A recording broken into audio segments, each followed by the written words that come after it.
Ирсэн. Яг аль байрны лээ. Хоёр байрны. Байр гэвчсэн маа. Тэгээ замынхаа хойд талд байгаа шүү да.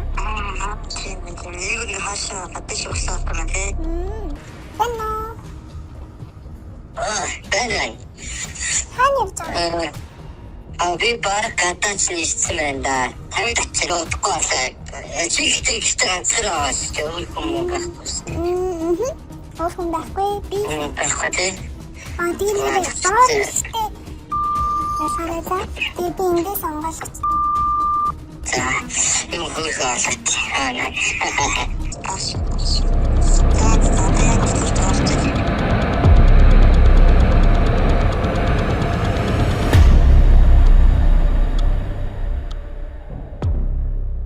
Би бол хөтлөгч Крис. Бодит аюулын мөрөөр бидний дунд мөрдөд сурчлах нэвтрүүлэхээр тун удахгүй тантай уулзах бол.